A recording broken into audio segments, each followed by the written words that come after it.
안녕하십니까. 온세통의 지광입니다. 자, 오늘 또 질문을 들어서 한번 풀어보겠습니다. 안녕하세요, 큰 스님. 저는 이번에 여러 조상님을 백중기도에 올렸습니다. 우란 문제를 올려주신 모양이네요. 특히 3년 전에 돌아가신 아버지의 극락왕생을 많이 빌어드리고 있습니다. 저와 같이 백중기도를 올리는 신도들은 조상님들이 천도가 되면 꼭 꿈에 나타난다고 하던데요. 네, 그렇게 얘기들 하죠. 저는 아직 아무런 꿈도 꾸지 못하였습니다.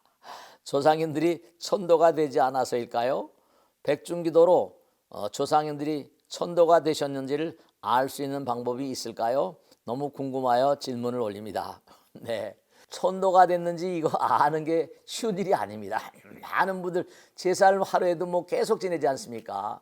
네, 한 달에 제사를 정말로 뭐 기제사 무슨 뭐 백일제 무슨 뭐 49제 해가지고 제가 한 달에 150번 정도 제사를 지냅니다. 그러니까 근데 신통방통한 애들도 많이 있고요. 네, 그렇지 못한 분이 이렇게 질문해 오신 분처럼 말씀이죠.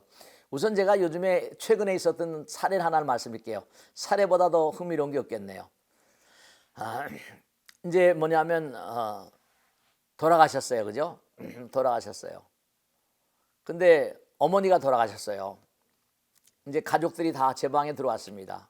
그 얘기를 나누는 거예요. 그럼 제가 이제 항상 여쭤봅니다. 여러 가지 이제 제사를 왜 지내는가? 제사는 이제 이른바 말하면 백중을 모셨다고 그랬지 않습니까? 이 백중을 우란분제라고 하잖아요. 그 우란분제란 뜻이 울란바하나라는 뜻인데 이 울란바하나라는 뜻은 뭐냐면 도혈령이라고 합니다. 즉 다시 말하면 머리를 까꾸로 받고 있는 영혼이다 이런 뜻입니다. 그게 사실은. 머리를 거꾸로 받고 있다니 좀 이상합니다. 네, 이상하죠. 왜냐하면 우리는 산다는 것은 진보하는 겁니다. 영혼을 향해서 나가는 건데 영혼에 대한 공부가 불충분한 거죠. 그리고 사바세계에 대한 미련과 집착과 애착이 많은 겁니다. 그러면 영혼으로 가지를 못하고 자꾸만 사바세계에 애착이 되다 보니까 이 집착이 문제거든요. 그런 존재를 중음시라고 그럴까요? 뭐 귀신이라고 할까요? 그런 영혼들이 아주 많이 있습니다.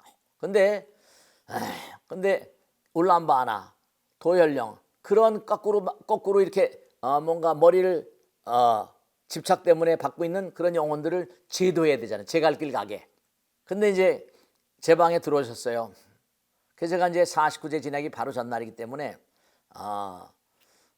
그 혹시나 여기 앉아 계신 그런 가족들 가운데 어머니가 오늘 49제인데 어제나 뭐 최근 들어서 어머니 꿈을 꾸신 분이 계신가 했더니 쭈삐쭈삐 하더니 손을 드시는 거예요. 근데 손을 드는데 남자분인데 첫째 아들이 아니고 둘째 아들이라고 하더라고요. 둘째 아들. 네. 아, 그러셨냐고. 어떤 꿈이냐고 했더니 꿈에 대해서를 세 가지 얘기하더라고요. 이른바 말하면 첫 번째 돌아가셨을 때는 그냥 그렇게 꾸몄는데 두 번째 꿈에는 뭐냐? 아, 여기 와서 내가 아무개도 만나고 이제 또 먼저 돌아가신 분들 만났다는 겁니다. 아무개도 만나고 아무개도 만나고 이랬다는 겁니다. 세 번째 꿈은 어제입니다. 어제 이제 49제 지낸 날 바로 어제죠, 그죠?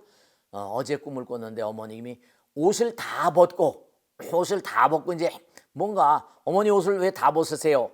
그날 제가 이제 49제 날 이제 제 방에 오셨기 때문에 스님 궁금해서 제가 여쭤봅니다. 그러니까요. 왜 궁금하냐? 엄마가 왜 옷을 다 벗냐 이거예요. 엄마가 왜 옷을 다 벗냐? 네. 그래서 그게 물어봤습니다. 근데 그 첫 번째 아들이 있는데 근데 궁금해서 왜 제가 장자인데 엄마는 저한테 나타나고 두 번째 아들에게 나타났냐 이거예요. 그런 얘기를 하는 겁니다. 근데 여기서 이제 재미난 게 있는데요. 재미나다기보다 우선 첫째로 뭔가 하니 우리가 이 세상에도 이른바 말하면 스마트폰 같은 건 뭡니까? 전파를 이용해서 우리가 통신하잖아요. 그죠? 그러면 중요한 게 전파 같은 건 전자파이기 때문에 전자는 입자입니다. 상당히 둔탁한 거예요. 뭐 물론 전자도 아주 작습니다.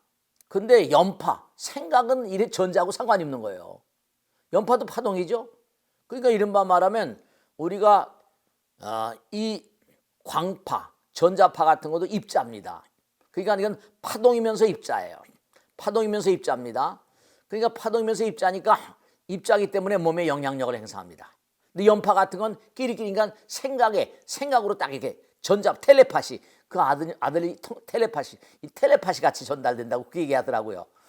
그래서 제가 우선 짧은 시간에 다 말씀드리고 제사를 지내야 되니까, 첫째로 어떤 사람에게 돌아가신 분들이 꿈에 다 나타나지 않습니다. 근데 뭐냐면 제가 한눈에 보기도 첫 번째 아들은 뭐냐면 아주 기골도 그렇고 상당히 준수하게 이렇게 덩치도 그렇고 여연만하게 삶을 잘 엮어나가는 그런 그 아들 같더라고요.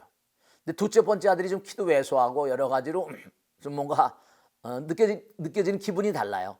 그러니까 엄마에게는 그 애물단지 같은 거죠.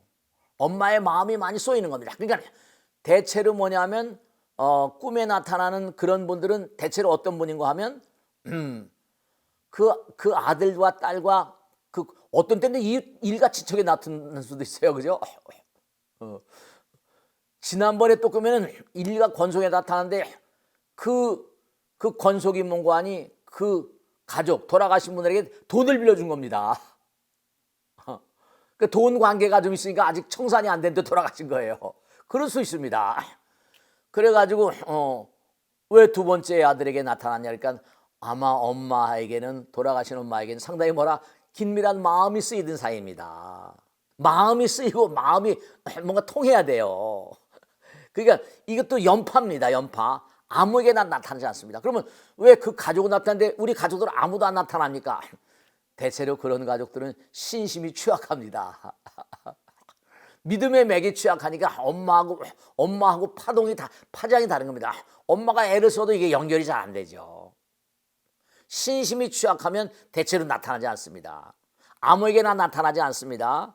그러니까 천도가 되었는지 안 되었는지, 그럼 그 두 번째 아들이 그러더라고요. 왜 엄마가 전부 다 옷을 벗었냐? 네, 이제 내가 너희들 세상을 청산하고 이제 가는 거야. 이제 죽음을 인식한 겁니다. 해탈. 옷을 벗는, 그러니까 꿈에 등장하는 그런 내용들이 대체로 상징성을 띱니다. 우리가 해탈이란 말도 우리 육신은 바로 육신 겉옷이라고 그러거든요. 그러니까 영혼들이 말로 하는 게 아니라 뭔가 이렇게 행동으로 텔레파시로 전달하게 돼 있거든요. 그래서 옷을 벗는 게 이제 어머니는 이제 뭔가 다른 차원으로 이렇게 가신다는 걸 뭔가 상징적으로 보여드리는 내용입니다. 했더니 그냥 고개를 끄덕끄덕 하시더라고요. 그러니까 왜 그러면 왜 가족들에게 다 나타나지 않고 특수한 사람에게 나타나냐? 그 다음에 또 하나 중요한 건 뭐냐면 천도된 걸 어떻게 아느냐? 네, 이게 이제 지금 이렇게 가족들 가운데 천도된 걸 암시하는 차원도 있죠. 이게 뭐냐면 여러분들 레이더 같은 레이더, 거울도 깨끗해야지 다 닦아놔야지 이게 상이 맺혀지잖아요. 뭔가 이게 파동이 다르면 만나질 못합니다. 그러니까 뭔가 천도가 되셨는가를 어떻게 알 수 있는가 하면 네, 뭔가 돌아가신 어머니 뭔가 좋은 데로 가시라고 기도를 꾸준히 해보세요. 대부분의 가족들이 그때는 아니다, 49제 그 부분이 아니라 하더라도 가다 보면 조상님들이 꿈속에 나타나는 얘기가 있습니다. 꿈속에 나타나는 얘기가 있습니다. 그럼 이제 그때 어머니가 어떤 상태구나 미루어 짐작하실 수 있죠. 그런 질문들을 저한테 꿈에 대한 얘기를 아주 많이 질문합니다. 그럼 보면 이제 제 갈 길을 가셨나 봐. 왜냐하면 이 세상을 등져도 아주 중요한 게 자기 죽음을 인정하지 않습니다. 그러면 이게 잘 파동이 맞질 않고 하니까, 그래서 여러분이 꾸준히 기도하시고 하다 보면 나의 마음이 맑아지고 거울처럼 맑아지죠. 그럼 상이 제대로 비치는 것처럼, 네, 그럴 때 이제 어머니가 천도됐구나, 그런 걸 미루어 짐작할 수 있습니다. 아시겠죠? 자, 그럼 오늘 영상 마치겠습니다. 다음 시간에 또 뵙겠습니다. 고맙습니다. 네.